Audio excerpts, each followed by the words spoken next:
RobertHFrank, Luxury Fever, Why Money Fails to Satisfy in an Era of Excess.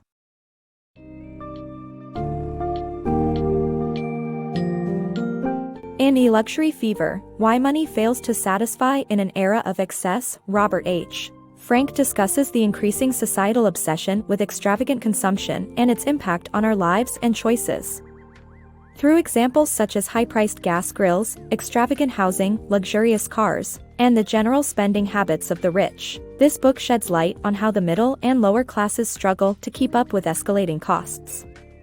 Key concepts in the book include the lack of real choice in consumer spending, the stagnation of incomes, the impact of financial debt, and social pressures to maintain appearances.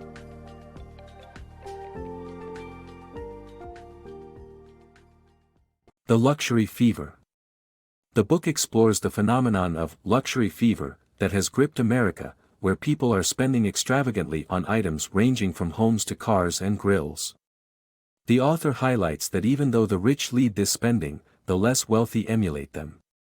People are forced to spend on their homes and cars to maintain their standard of living, which has resulted in a surge in housing and car prices.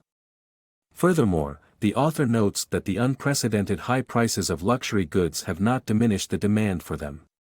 The book challenges the assumption that people have a choice about spending and that they can control how much they spend. The cost of luxury. Costly consumption patterns have left many Americans in huge amounts of debt.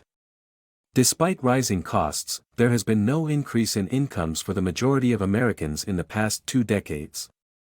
This has caused people to resort to borrowing from different sources to keep up with the trend of conspicuous consumption. The absence of significant savings has exacerbated this problem, resulting in faster bankruptcies. A counter-movement, voluntary simplicity, has emerged, striving towards modest living. Unfortunately, people often have little choice when it comes to purchasing big-ticket items. This forces them to dedicate fewer resources to other significant areas of their lives. For example, the need to maintain an image of affluence comes at the expense of time with family and friends. Addressing this issue would prove to be a challenging task. The illusion of wealth. Why society is plagued by luxury fever and unprecedented spending boom explained. In modern times, luxury fever has plagued society, and spending has skyrocketed. While purveyors have waiting lists for the most expensive indulgences, such as luxury hotel suites and $50,000 wristwatches, sales of European luxury cars have grown by double-digit rates, and houses have become bigger and more expensive. Cosmetic surgeons are busier than ever, and even television anchors face strong pressure to keep up appearances. Behavioral scientists have found that once a threshold level of affluence is reached, the level of human well-being is independent of its stock of material consumption goods. But why is all of this happening? Today, Americans are richer than ever before, and the people at the top have a bigger piece of the economic pie. The gap between CEO pay and the average employee's wage has widened immensely over the years.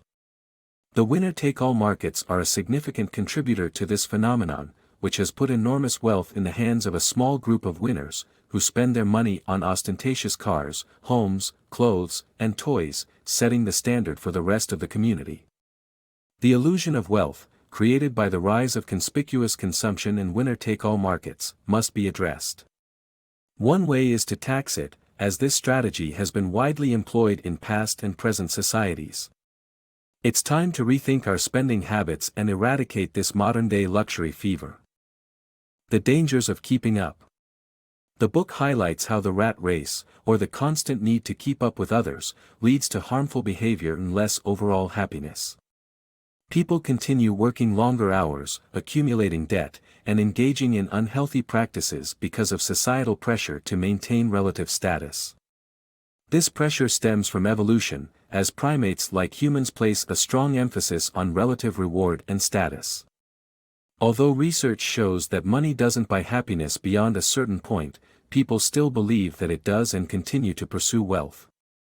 Even seemingly insignificant behaviors like standing at concerts or shouting at parties can be driven by the need to keep up with others. Ultimately, the book argues that societal change is necessary to break the cycle of harmful behavior and allow individuals to focus on what truly brings them happiness. Ending luxury fever. A practical solution to ending luxury fever is a progressive consumption tax that rewards savings and encourages responsible spending. This tax offers a fair and non-discriminatory solution, as it taxes individuals based on their consumption rather than income, beginning at 20% and rising with each $10,000 increase in consumption. Unlike sumptuary or sin taxes, a progressive consumption tax is hard to avoid and encourages savings while preserving individual freedom. Luxury fever's high social cost affects people's quality of life, causing increased stress and less time for valuable experiences. A progressive consumption tax serves as an efficient economic and social policy.